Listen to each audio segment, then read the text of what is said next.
Bonjour à tous, bienvenue dans cette séance de mathématiques. Nous sommes aujourd'hui lundi 6 avril. Pour s'échauffer un petit peu, je vais te montrer des noms, des figures, des formes. Tu vas devoir regarder et me dire le nom de la forme avant que je te donne la réponse. Attention, c'est parti. C'est un triangle. Un triangle. Alors, on va en profiter aussi pour revoir un petit peu le vocabulaire de la géométrie. Ce que je suis en train de repasser en rose, c'est ce qu'on appelle les côtés. Quand deux côtés se touchent, par exemple,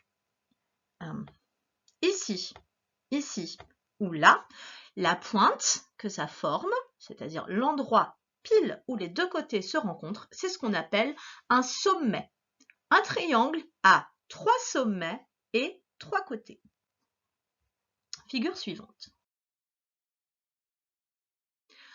C'est un, j'espère que tu l'as dit avant moi, c'est un rectangle.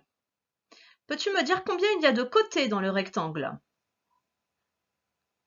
Il y en a 4. Combien est-ce qu'il y a de sommets? Il y en a 4 aussi. 1, 2, 3 et 4 sommets. C'est là où les côtés se rencontrent. Figure suivante. Dis-moi ce que c'est.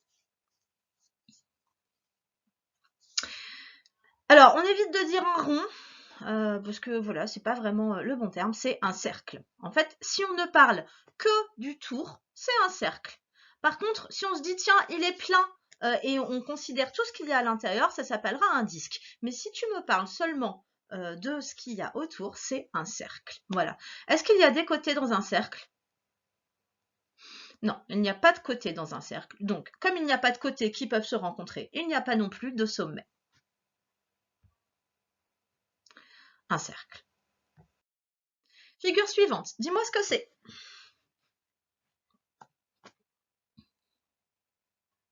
Alors, c'est un carré. En fait, c'est un carré qui est posé sur un de ses sommets. Voilà, donc attention, c'est pas parce qu'il n'est pas posé en fait droit, comme tu as l'habitude de le voir, que c'est un losange ou des choses comme ça. Ne me parle pas de ces mots-là, c'est vraiment un carré. Combien est-ce qu'il y a de carrés, mon côté? Pardon, je la refais. Combien est-ce qu'il y a de côtés, mon carré? Il en a 4. Le carré a 4 côtés. Combien de sommets? 4 sommets aussi. Et le carré, on le reconnaît parce qu'il a tous ses côtés qui font la même taille. Ils sont de longueur égale. Et ça, c'est un triangle. Il a 3 côtés et 3 sommets. Je vais juste remettre les sommets pour que tu les vois bien. Les sommets, c'est là où les côtés du triangle se rencontrent. 1, 2, 3 sommets. Alors, pour l'exercice suivant, tu vas devoir prendre une feuille de papier quadrillé, comme celle-là. Ou alors une feuille à petits carreaux si tu n'as plus de feuilles comme ça, par exemple dans ton cahier de brouillon ou dans ton cahier de mathématiques, mais je pense qu'il t'en reste. Donc, une fois que tu as préparé ça, je t'explique ce qu'il faut faire. Tu vas devoir colorier des cases pour faire un carré qui contient au moins 5 carrés. Alors, regarde, je t'explique. Là, je colorie une case. Je colorie par exemple cette case-là. J'essaie de pas trop déborder, puis j'essaie de pas trop aller sur les bords. Voilà. Donc là, j'ai colorié ma case. Et quand je colorie ma case, j'obtiens un carré. On avait déjà le carré, hein, mais voilà, comme ça, on le voit bien. Toi, tu vas devoir me faire un grand carré en coloriant plusieurs petits carrés. Et il faut qu'il y ait au moins 5 carrés à l'intérieur de ton grand carré. Donc 5 carrés coloriés à l'intérieur de ton carré. Au moins. Donc, c'est-à-dire que tu vas sans doute devoir en faire plus.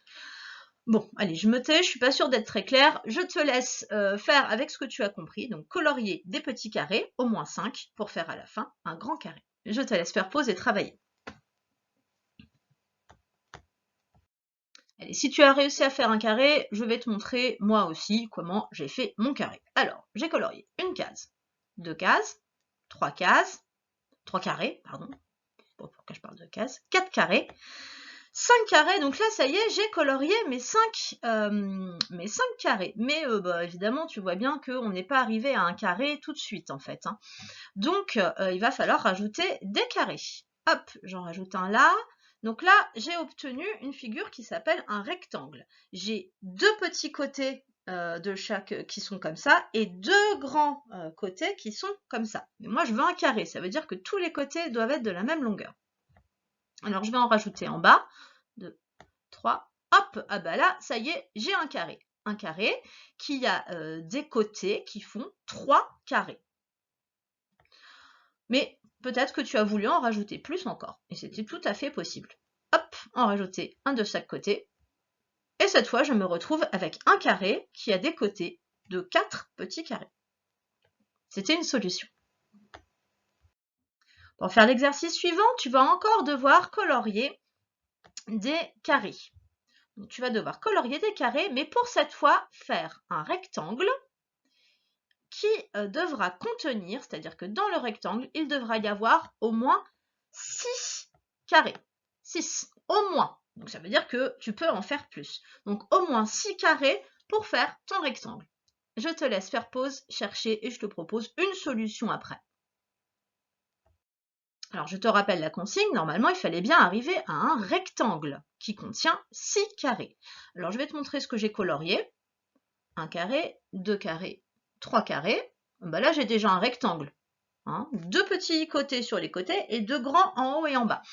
Mais je n'ai pas mes 6 carrés à l'intérieur. Alors je vais en rajouter 5 et 6. Bah, ça y est, là c'était une première solution. Alors peut-être que toi tu les as mis à la file comme ça et tu pouvais tout à fait. Moi j'ai décidé de les placer comme ça. J'ai bien 6 carrés et j'ai un rectangle. 2 petits côtés sur les côtés et 2 grands côtés en haut et en bas.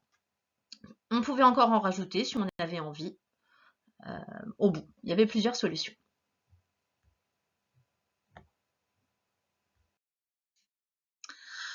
À présent, on va se remettre en tête un petit peu les doubles. Et pour se remettre en tête les doubles, on va revoir ensemble la fiche qu'on avait faite en classe avant de se quitter. Allez, tous mes doubles, ils sont cachés derrière chaque rectangle. On va les reprendre un par un. Tout d'abord, le double de 1. 1 plus 1, c'est 2, comme 2 yeux. J'ai un œil, un autre œil, en tout, ça fait 2 yeux. 1 plus 1 égale 2. Ensuite, 2 plus 2 égale 4. Comme dans une voiture, 2 roues à l'avant, 2 roues à l'arrière, en tout, ça fait 4 roues. 2 et 2 font 4. 3 plus 3, ça fait 6, comme les pattes des phasmes. 3 pattes d'un côté et 3 pattes de l'autre, et j'obtiens 6 pattes. 3 plus 3 égale 6.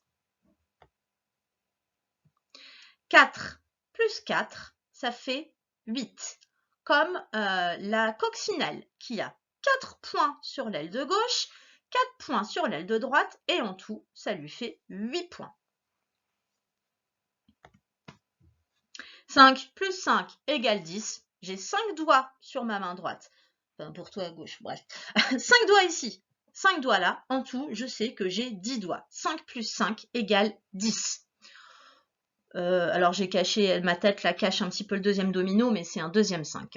Donc voilà, ça, ce sont les premiers doubles. Les doubles, normalement, assez faciles. J'espère que ceux-là, tu les connais déjà par cœur. 1 plus 1, 2, 2 plus 2, 4, 3 plus 3, 6, 4 plus 4, 8, 5 plus 5, 10. Si tu ne les connais pas encore par cœur, cela, regarde bien à nouveau la fiche, essaie de l'expliquer à quelqu'un à côté de toi, histoire de commencer à la mémoriser. Si c'est bon, on passe aux autres doubles, ceux entre 5 et 10. Allez, pour donc les nombres suivants, c'est parti.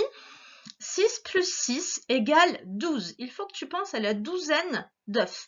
Dans une boîte, souvent il y a 6 œufs en haut, 6 œufs en bas et ça fait 12 œufs. 6 plus 6 égale 12.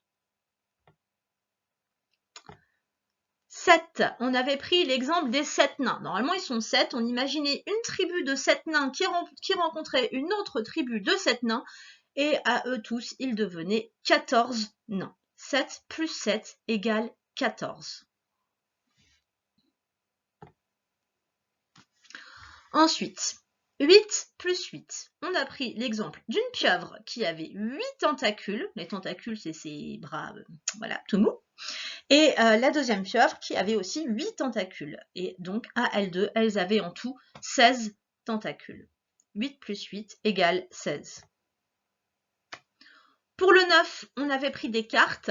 9, donc là c'était le 9 de cœur et encore le 9 de cœur. En tout, ça faisait 18 cœurs. 9 plus 9 égale 18. Et enfin, 10 plus 10 égale 20. Si on se met, on le faisait souvent en classe, ça. Un copain qui montrait ses 10 doigts, l'autre copain à côté qui montrait ses 10 doigts. Et du coup, on voyait que 10 doigts et 10 doigts, ça faisait 20 doigts. Bon, alors ces doubles-là, je suis d'accord, ils sont un petit peu plus durs à mémoriser que ceux d'avant. À part pour la douzaine d'œufs, où c'est peut-être un peu plus facile, 6 plus 8, 12, 6 plus 6 égale 12. Peut-être que les autres, tu as encore un peu de mal à les apprendre. Donc, eh ben, il va falloir s'y mettre. En fait, là, il va vraiment falloir que tu les retiennes. Donc, tu demandes à quelqu'un à côté de toi de t'écrire, voilà, 7 plus 7, et toi, tu dois dire combien ça fait. 8 plus 8, combien ça fait. Et en fait, il faut plus que tu aies besoin de compter sur tes doigts. Il faut vraiment que les doubles, maintenant, tu les connaisses par cœur, sans avoir à compter. Donc, au travail. Donc, si tu as déjà eu le temps de t'entraîner, eh bien, moi, je vais t'interroger et tu vas essayer de me dire le plus vite possible les doubles. À chaque fois, je laisse 3 secondes, pas plus, parce que je ne veux pas que tu comptes sur tes doigts.